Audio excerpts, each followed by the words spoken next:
Welcome to the Harvest Bridge podcast. A part of our work here at Harvest Bridge is connecting local leaders in South Asia with people like you here in the United States. Through our podcast, we want to provide a place where you can hear their voices and listen to their stories in their own words. There's a transcription available for those who prefer to read these stories. This is a special time of year for us here at Harvest Bridge. Our annual summer giving match is well underway, and we have set our biggest goal yet. Thanks to a generous donor, every donation made to the match before August 10th is being doubled, up to $60,000. This means we have the potential to raise a total of $120,000 for the ministry in just 7 weeks. The summer match is a chance to directly support local leaders who are meeting tremendous needs in their communities. Your giving this summer helps fund church buildings that offer safety and legal protection, Bible trainings that equip pastors in conflict zones, citizenship documentation for marginalized communities, and tools like motorbikes and audio Bibles that extend the reach of the gospel, just to name a few. Each year, a portion of the summer match funds are also set aside for emergency relief, whether it's natural disasters like the recent earthquake in Myanmar or urgent medical care for a persecuted pastor. Some of the funds will also cover essential operational costs like secure communication, travel to visit leaders, and safe transfer of support overseas. Today, we will hear directly from some of the ministry leaders supported by Harvest Bridge. They will share how the summer match funds can make a difference. Let's start in Bangladesh. 12 congregations across the country are nearly finished constructing their own church buildings. These buildings are more than brick and mortar. They offer legal protection, safety during natural disasters, and space for both spiritual and social outreach. Right now, 12 congregations throughout the country have contributed enough of their own funds so that only between $720 and $2,200 is needed to complete each building. Pastor Darpan shares more about why a physical building is vital. If we can do like this sustainable, then it will be just mainly first security for the Christians, new believers.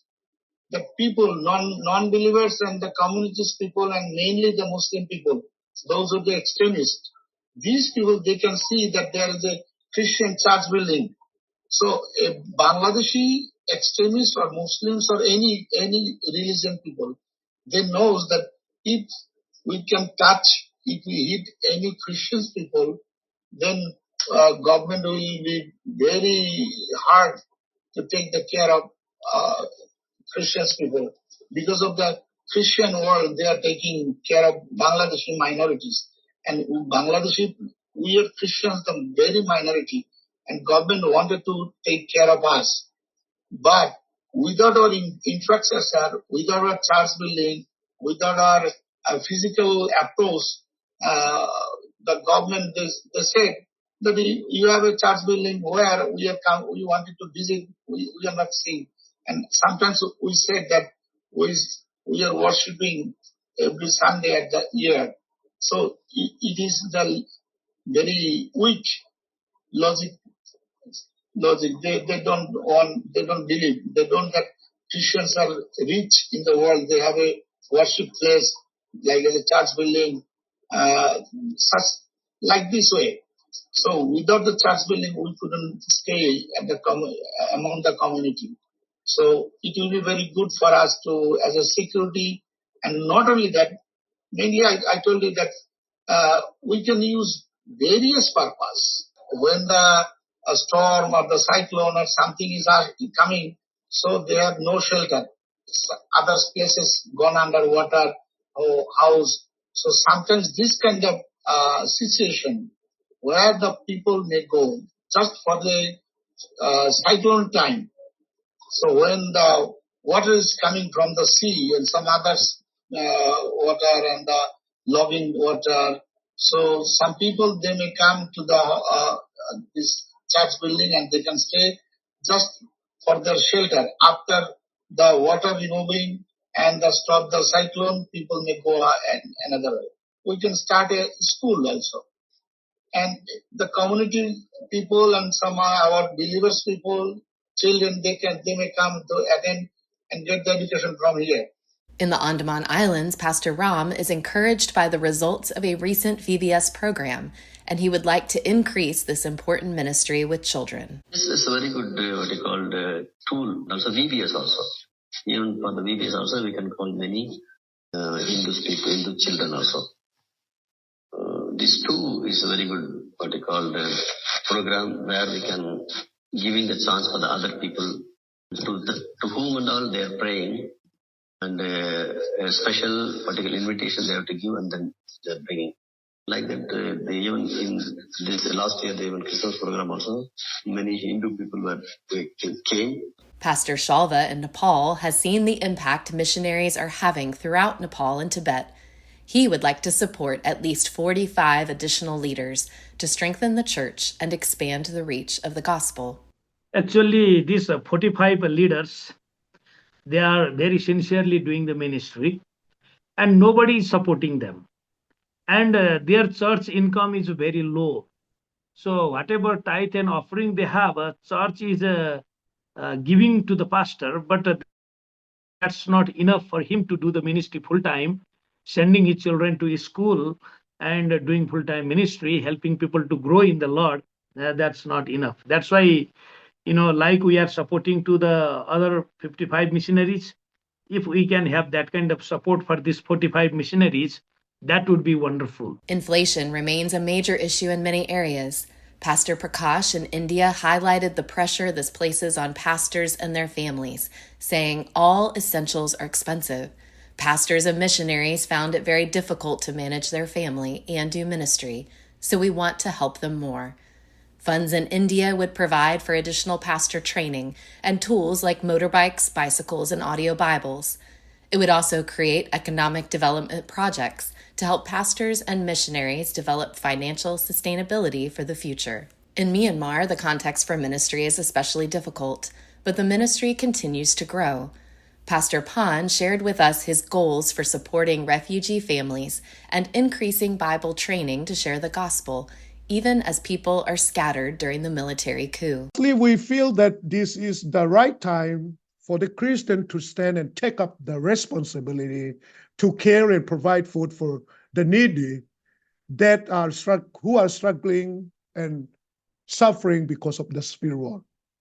Villages were bombed and houses were burned, and more innocent civilians are suffering. We are now ready to sacrifice to help the most effective people in our country, in our community, and beyond.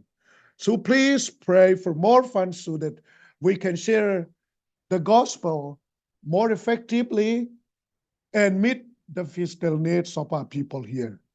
As a whole in our mission network, it is a prayer to have at least 1,000 refugee families in this year. We are ready to organize and conduct more Bible training for the leaders of the church. We landed because of lack of training. The progress of the gospel work is delayed in our nation. Please join us in prayer for this need to conduct at least 7 Bible training in 7 different townships while our partners are serving.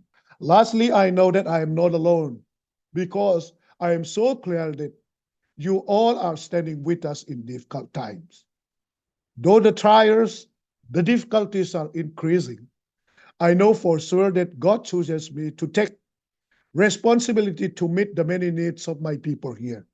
So I do hope that together partnering with the Harvest Bridge, we can do more for the extension of God's kingdom and to meet the needs of my people. In the Gate community in southern India, Priya hopes to build on the success of her advocacy work for some of the most vulnerable people in the country, Gypsy and tribal groups. So I want to be like truly God children. So that's why I am taking more steps for really God accept all my wishes, because He knows that why I am asking for this ST certificate, what I am having in my big plan in my heart for them. Once we get like housing, then it will be more easier for them to stay for long in a safety home, and no dead zone will be there in future. no rainy floods, no. So everything will be okay. They will be in a more safe. So that is a God. You see, after they are accepting, the colony accept the Jesus Christ, slowly the blessings are coming. So land is belongs to them, and housing also coming, certificate, Aadhaar card, voter card, every card is there. So now they are citizen of India. So every blessing you see, shower of blessing. I'd say shower of blessing from God, from heaven. As you can hear, the ministry is as diverse as the communities we serve, but the common goal is the same: to share God's love through both word and deed. Let's close with a word from Kate, the executive director of Harvest Bridge. Honestly, there is nothing better than being able to say yes to our leaders. These men and women who know their communities so well, who understand the nuance of what helps and what hurts. When I sit down with them, so much of what I do is just listen. I'm listening to their vision of how they can practically love and serve their communities. And my role is figuring out what gaps need filled so that they can accomplish their goals. Our summer match plays a really key part in this. You've already heard that we use the funds for disaster relief, for operational expenses, and for special projects. I want to share a couple of examples of how we try to use those special project funds strategically. Just this past month, our Bhutan leaders are carrying out a translation and printing project of biblical materials aimed at teenagers and young adults. Because last year, our country leader there expressed a desire to reach that particular demographic in more relevant ways. So Harvest Bridge found an organization that had materials that matched that vision and who were willing to pay for the translation and printing project. But it was with summer match funds from past years that we've been able to experiment with projects before this.